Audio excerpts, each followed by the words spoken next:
ప్రభునందు ప్రియమైనటువంటి దేవుని సంగమా, దేవుని ప్రజలారా, దేవుడు ఏర్పరచుకున్న జనంగమా, దేవుని సొత్తైనటువంటి ప్రజలారా,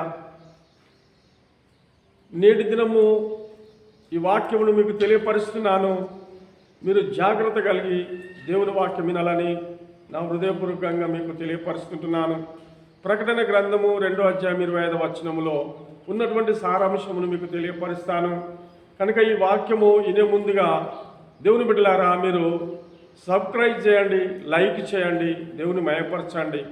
దేవుని బిడ్డలారా, దేవుని వాక్యం మీకు తెలియపరుస్తున్నది. నేను వచ్చే వరకు మీకు కలిగి ఉన్న దాన్ని గట్టిగా పట్టుకునుడి. నేను తండ్రి వలన అధికారం పొందినట్టుగా జయించు అంతవరకు నా క్రియలను జాగ్రత్తగా చేయవానికి జనుల మీద అధికారం ఇచ్చేదను. దేవుని బిడ్డలారా, దేవుని వాక్యం మీరు తెలియపరుస్తున్నాను. నేను వచ్చే వరకు మీకు కలిగి ఉన్న దాన్ని గట్టిగా పట్టుకోవాలి. దేవుడిచ్చిన దాన్ని, దేవుడిచ్చినటువంటి తలంతులను మీరు గట్టిగా పట్టుకోవాలి. దేవుడిచ్చిన తలంతులను మీరు గట్టిగా వాడుకోవాలి. బిడ్డలారా, దేవుడు నీకు ఒక యోగ్యతనిచ్చాడు, దేవుడు నీకు ఒక ధన్యతనిచ్చాడు. కనుక నువ్వు గట్టిగా దాన్ని పట్టుకొని నీ జీవితాంతంలో దాన్ని విడిచిపెట్టకుండా ఏదైతే నువ్వు నమ్ముకున్నావో, దేని అందైతే విశ్వాసం ఉంచావో, దేని అందైతే నువ్వు అనుసరించి నడుస్తున్నావో, కనుక నీవు నీ జీవితంలో దాన్ని విడిచిపెట్టుకోకుండా జాగ్రత్తగా ఉండమని చెబుతున్నాడు. ఎందుకంటే కింది వచనంలో అంటాడు, నేను నా తండ్రి వలన అధికారం పొందినట్టు జయించు అంతవరకు నా క్రియలను జరిగించు, జాగ్రత్తగా చేయువానికి జనుల మీద అధికారం ఇచ్చదను. దేవుని బిడ్డలారా, నా తండ్రి వలన అధికారం పొందినట్టుగా, నేను నా తండ్రి వలన అధికారం పొందినట్టుగా జయించు అంతవరకు నా క్రియలను జాగ్రత్తగా చేయవానికి జనుల మీద అధికారం ఇచ్చదను. బిడ్డలారా, మరి నా క్రియలను జాగ్రత్తగా చేయవానికి, నా క్రియలను అనుసరించేవానికి, కనుక నా మాటలను వింటున్నటువంటి వానికి జనుల మీద అధికారం ఇచ్చదని అంటున్నాడు. జనుల మీద నేను అధికారం ఇస్తాను. బిడ్డలారా, మనము మన శ్రేష్ఠ జీవితమును ఆయనకు సమర్పించుకొని ఆయనకు అంకితం చేసుకున్నటువంటి మన జీవితంలో దేవుడు అంటున్నాడు, కనుక జనుల మీద నీకు అధికారం ఇచ్చదను. కనుక దేవుని బిడ్డలారా, పరలోక రాజ్యంలో ఒక గొప్ప వింత, గొప్ప బహుమానం మనకుంటున్నది. దేవుడు మనల్ని ఇవ్వక ఎడబాయక మనకు తోడుంటాడు. కనుక దేవుడు మరి దేవుని రాజ్యంలో కూడా నీకు జనుల మీద అధికారం ఇస్తానంటున్నాడు. దేవుని బిడ్డలారా, భూమి మీదను మరి పరలోకమందును దేవుడు నీకు సర్వాధికారం ఇచ్చి నిన్ను గొప్పగా దీవించబోతున్నాడు. కనుక అతడు ఇనుపదండంతో వారిని ఏలును, వారు కుమ్మరివాని పాత్రల వలె పగలగొట్టబడుదురు. దేవుని బిడ్డలారా, ఎందుకంటే అతని మీద ఏదైనా నిలవదు. ఎందుకంటే అతడు ఇనుపదండంతో వారిని ఏలుతాడు కాబట్టి, కనుక అధికారంతో ఏలుతాడు కాబట్టి, అధికారమైన పొందుకున్న దాన్ని బట్టి కనుక ఇనుపదండముతో వారిని ఏలును కాబట్టి, వారు కుమ్మరివాని పాత్రలను పగలగొట్టినట్టుగా వారి జీవితాలను ముక్క చెక్కలుగా పగలగొడతారని దేవుని వాక్యం తెలియపరుస్తున్నది. మరియు అతనికి వేకువ చుక్కను ఇచ్చదను. దేవుని వాక్యం తెలియపరుస్తున్నది. మరియు అతనికి వేకువ చుక్కను ఇచ్చదను. అతడు వేకువ చుక్క వెలిగిస్తున్నటువంటి వ్యక్తిగా మరి చేయబడుతున్నాడు. అతనిలో రహస్యం లేదు, కనుక ఆయనలో కపటం లేదు. ఆయన వేకువ చుక్క వలె వెలిగిస్తాడు.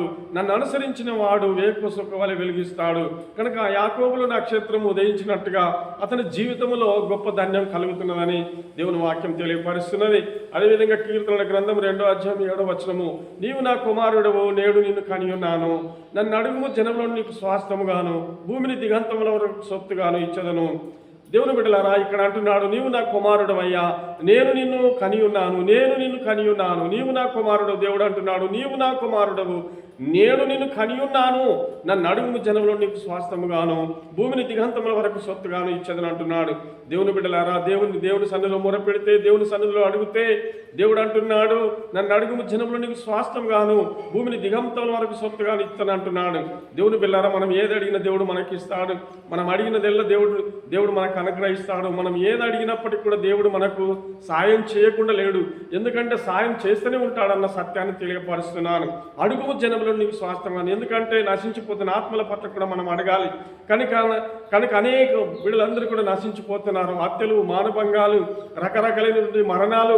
కనుక ఈ భూమి మీద ఆకలి దప్పులు, వస్త్రహీనతలు, రకరకాలైన సమస్యలతో ఉన్నటువంటి వారందరూ కూడా బానిసత్వం నుంచి, సాతాను సంఖ్యల నుంచి కూడా అందరూ విడిపించబడాలి. ఎందుకంటే వారందరూ కూడా విడిపించబడటానికి కొరకు మనం ఎంతగానో ప్రార్థన చేసే బిడ్డలుగా ఉండాలి. మనం ఎంతగానో వారిని మరి ప్రభు మహిమార్థంగా వారికి రక్షణలోనికి వచ్చడానికి కొరకు వారికి మనము తోడ్పడాలని తెలియపరుస్తున్నాను. నన్ను అడుగుము జనములు నీకు స్వాస్థ్యంగాను, భూమిని దిగాంతముల వరకు సొత్తుగాను ఇచ్చదను. ఇనుప దండముతో నీవు వారిని నలగొట్టెదవు, కుండను పగలగొట్టినట్టు వారిని ముక్క చెక్కలుగా పగలగొట్టెదవు. ఎందుకంటే వారిలో ఉన్నటువంటి గర్వం కానీ, వాళ్ళలో ఉన్నటువంటి అహంకారం కానీ, లోక సంబంధమైన జీవితం కానీ, పాపమనే జీవితం కానీ, శాపమనే జీవితం కానీ, కనుక ఆయన నామాన్ని బట్టి, దేవుని నామాన్ని బట్టి మనం ప్రార్థన చేసినప్పుడు కనుక ఇనుప దండముతో మరి కుండను పగలగొట్టినట్టుగా వారిని మూక చెక్కలుగా వారిలో గర్వము, అహంకారము, పాపమునన్నీ కూడా దేవుని సన్నిధానంలో తొలగిపోతున్న సత్యాన్ని మీకు తెలియపరుస్తున్నాను. దేవుని బిడ్డలారా, దేవుడు నీకు ఇచ్చే అధికారాన్ని బట్టి నువ్వు ఏదైనా చేయగలుగుతావు. దేవుడు ఇచ్చిన అధికారాన్ని బట్టి భూమి మీద నువ్వు ఏదైనా సాధించడానికి దేవుడు నీకు తోడ్పడతాడు. కాబట్టి రాజులారా వివేకులైనుడి, భూపతులారా బోధనందుడి. ఎందుకంటే దేవుని బిడ్డలారా, దేవుని వాక్యం తెలియపరుస్తున్నది. కాబట్టి రాజులారా వివేకులైనుడి, భూపతులారా బోధనందుడి. ఎందుకంటే రాజులైనటువంటి వారులారా వివేకులైనుడి, భూపతులారా బోధనందుడి. కనుక మీ ఇష్టానుసారంగా జీవించకూడదు, దేవుని వాక్యానుసారంగా జీవించాలి, దేవుని మాట ప్రకారంగా జీవించాలన్నది దేవుని వాక్యం తెలియపరుస్తున్నది.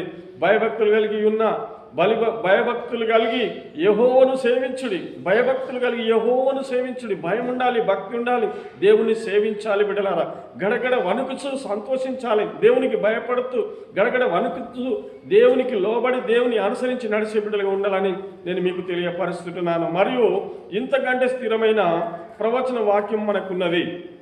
తెల్లవారి వేకువ చుక్క మీ హృదయములలో ఉదయించుతున్నాడు. తెల్లవారే వేకువ చుక్క మీ హృదయంలో ఉదయిస్తున్నాడు. కనుక దేవుడు అనే నక్షత్రం మన హృదయంలో ఉదయిస్తున్నాడు. కనుక తూర్పు దేశంలో ఉదయించిన నక్షత్రము మన హృదయంలో ఉదయిస్తాడు. దేవుడు మన హృదయంలో ఉదయించినప్పుడు మన ఇల్లంతా వెలుగుతుంది. బిడ్డలారా, మన హృదయం అంతా వెలుగుతున్నది కాబట్టి, మన హృదయము వెలుగుతో నింపబడుతున్నది కాబట్టి మనకు ఇంకా చీకటి అనేది లేదు, పాపం అనేది లేదు, దోషం అనేది లేదు.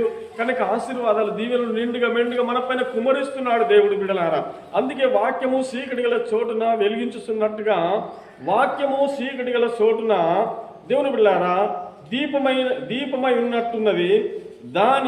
దాని యందు మీరు లక్ష్యముంచిన ఎడల మీకు మేలు. ఎందుకంటే దేవుని బిడ్డలారా, వాక్యము చీకటి గల చోటున వెలిగించు దీపమైనట్టున్నది. దాని యందు మీరు లక్ష్యముంచిన ఎడల మీకు మేలు కలుగుతుంది. దాని యందు లక్ష్యముంచిన ఎడల, ఆ దీపమందు లక్ష్యముంచిన ఎడల, ఆ వెలుగు యందు మీరు లక్ష్యముంచిన ఎడల, ఆ వేపు సుఖ యందు మీరు లక్ష్యముంచిన ఎడల, కనుక గొర్రెపిల్లైనటువంటి దేవుని యందు మీరు లక్ష్యముంచిన ఎడల, కనుక అధికారం మీకు అనుగ్రహించిన దేవుని యందు లక్ష్యముంచిన ఎడల, కనుక మీకు ఏ మేలు కొదవై ఉండదు. బిడ్డలారా, సమృద్ధిగా జీవించబడతారు. నేను వచ్చే వరకు మీకు కలిగిన దాన్ని గట్టిగా పట్టుకునండి, దాన్ని ఇడవకండి. కనుక దాన్ని పడేయకండి.